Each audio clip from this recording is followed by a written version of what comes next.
Bienvenidos makers y tecnoapasionados, espero que estéis genial. Hoy por fin ha llegado una impresora que hacía mucho tiempo que estaba deseando tener entre mis manos. Concretamente es la Creality K1 y sí, es una de las versiones más premium que tiene Creality. ¿Por qué me he esperado hasta ahora cuando ya hace cierto tiempo que está? Incluso está la K1C, etcétera.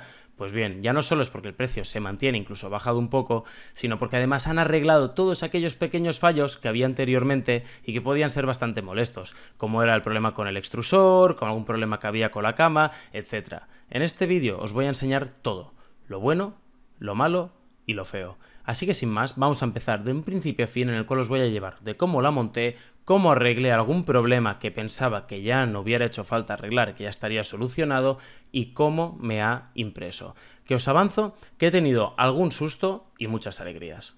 ¡Empecemos! Lo primero que tenemos cuando la sacamos de la caja nos va a aparecer la tapa superior. Y es que sí, no lo había comentado todavía, pero es que es una impresora cerrada y es la primera que tengo cerrada y estoy encantado con ella.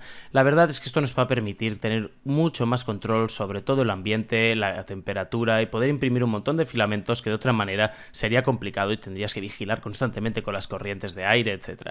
Aquí tenemos la tapa, las pegatinas, las instrucciones y poco más, porque realmente montarla es facilísimo. Una vez la sacamos de su embalaje vemos el sensor de filamento y la correa que va con el tubo de teflón que va con una protección de plástico que nos va a ayudar a que en ningún momento eso se pueda deteriorar. Este tubo de teflón va a ser muy útil para cuando pongamos el filamento y no nos entre la humedad. Como veréis después cuando yo imprimo, que no me hace falta el tubo de pegamento para nada, porque simplemente controlando la humedad con el aparatito que os voy a enseñar va a ser muy fácil.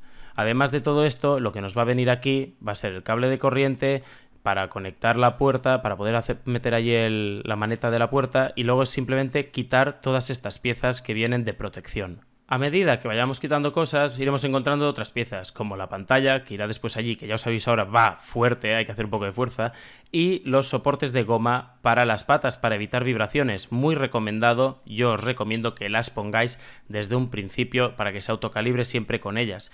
Y finalmente vamos a tener el portabobinas, que va conectado en la parte trasera. En esta ocasión, en vez de darte un poco de filamento, directamente te dan una bobina entera del Hiperpla, que es un filamento que imprime de locos. Y en esta cajita tendremos todas las herramientas que necesitaremos, que son pocas, y la barra que os he dicho de pegamento, que como os he comentado no va a hacer falta.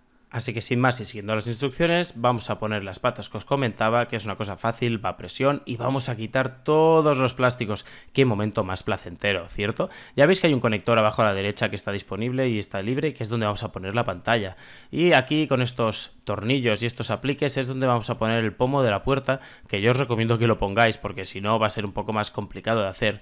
Y esto realmente es muy sencillo, simplemente se colocan con los soportes como te viene indicado aquí en el paquetito de las instrucciones y a funcionar. A continuación tocará sacar la pantalla y aquí nos dice, hey, recuerda que antes de usarla tienes que quitar unos tornillos y os voy a enseñar cuáles son. Y es que como estaréis viendo hay unos tornillos plateados con unas pegatinas de flecha que lo dice clarísimamente, desatorníllame, si no esto va a petar y no va a funcionar. De la misma manera que esto que hay debajo de la cama lo tendremos que quitar para evitar cargárnosla. Luego pues queda poner el portabobinas que se pone en la parte de atrás y es tan sencillo como estáis viendo en pantalla, apretar y enroscar. Y finalmente, por favor, vigilad la cantidad de electricidad que le ponemos. Si estás en Europa son 230, tenlo en cuenta porque si no puedes quemar toda la centralita y toda la placa. Finalmente solo quedará poner la placa de arriba y fijarnos en el tip que nos dan, y es que dicen para PLA y TPU no hace falta, pero cuando estés usando ABS y otros materiales tenla siempre puesta. Y esto de la tapa, dejadme que os lo explique bien.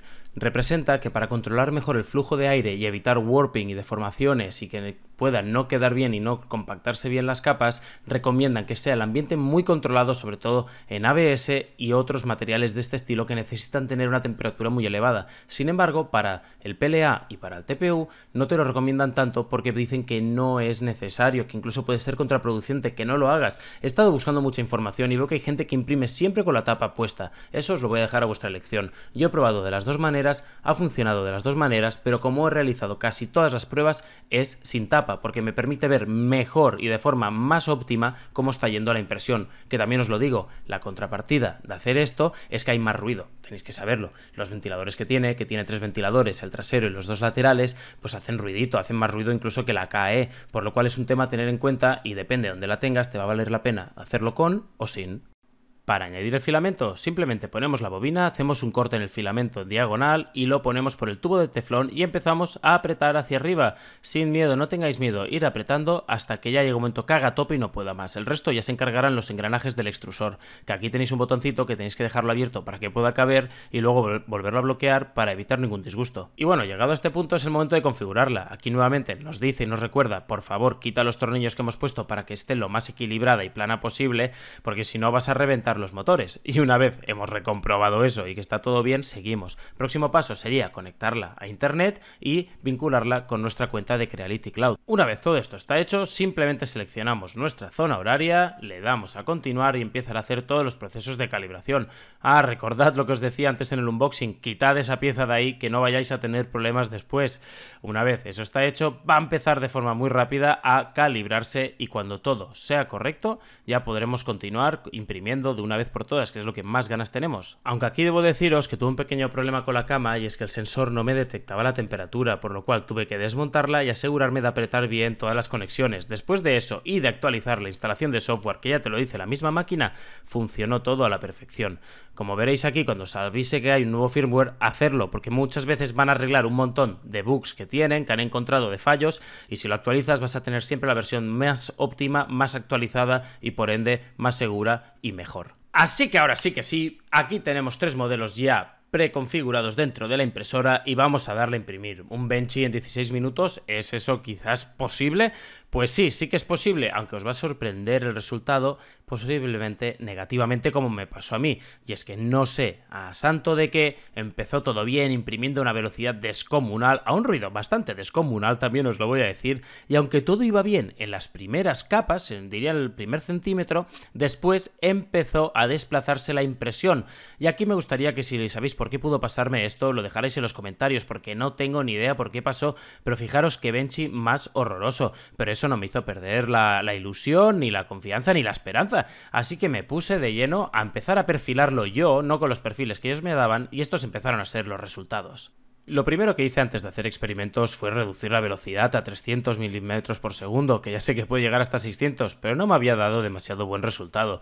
Después quise empezar con una impresión pequeña para ver si eso tenía algo que ver, si era un problema de impresiones pequeñas, así que escogí este llavero que además te permite poner el móvil y ver películas en formato horizontal sin tener que apoyarlo en ningún sitio.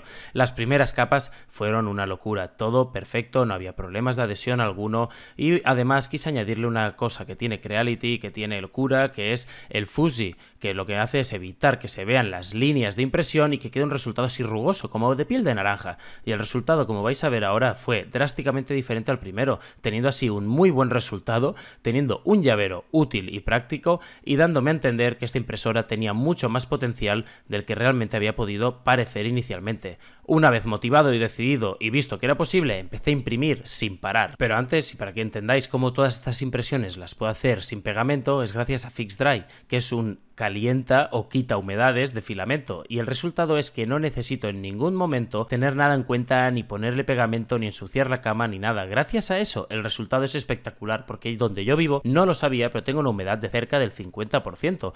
Si queréis más información al respecto de cómo es esto posible y cómo funciona esta máquina, os dejo un enlace aquí arriba donde la revisé en profundidad y por qué la uso siempre en todas mis impresiones. Me sorprende mucho la calidad de estas impresoras y realmente estoy encantado con ella y con todo lo que he imprimido. Quería probar también de ponerlo un poco a prueba y hacer una impresión que no tuviera soportes y ver las resistencias que tiene, y el resultado, como lo estáis viendo vosotros ahora mismo, es espectacular, gracias además del filamento degradado. Y ya como última prueba de estrés, quería ver si bien una impresión de 9 horas era capaz de hacerlo sin problemas, sin fallos, y efectivamente lo dejé durante todo el día imprimiendo y fijaros qué resultado, qué jarrón más bonito, a la perfección, un resultado espectacular. Y es que realmente ha sido muy fácil de imprimir absolutamente todo y los resultados pues saltan a la vista, que son espectaculares, que es justamente lo que esperaba de esta impresora y que sé que a partir de ahora la voy a usar prácticamente cada día. Y es que no puede ser de ninguna otra manera. Ya me convence su plataforma de impresión, me convence los materiales con los que está hecho, me convence cómo se utiliza y la certeza, la seguridad de que voy a poder imprimir ABS y otro tipo de filamentos sin ningún tipo de problema. Estas versiones nuevas de las K1, es decir, la versión V2 que ya están vendiendo prácticamente en todos los sitios, que yo por cierto yo la compré en Geekbuying, que sabéis que compro absolutamente todo desde allí porque envían desde sus almacenes de Europa, vamos, y tienes allí todos los seguros y todas las garantías necesarias y me llegó en 5 días. Resultados espectaculares. Aquí lo que vemos es que desde Geekbuying nos aseguramos que ya nos están enviando la versión V2 con el extrusor mejorado, la cama mejorada, con todos los sensores repasados y vale, sinceramente creo que mucho la pena por el precio que tiene. A día de hoy prácticamente las únicas que voy a usar y que estoy usando esta semana, por ejemplo, es la KE y la K1. Así que sin más, espero que os haya gustado, os haya servido esta review. Si alguien tenía alguna duda todavía, que ya no le queden dudas. Y si lo consigo, os buscaré algún cupón de descuento, a ver si lo encuentro por internet y tendréis el enlace y el cupón, en caso que lo encuentre, en la descripción.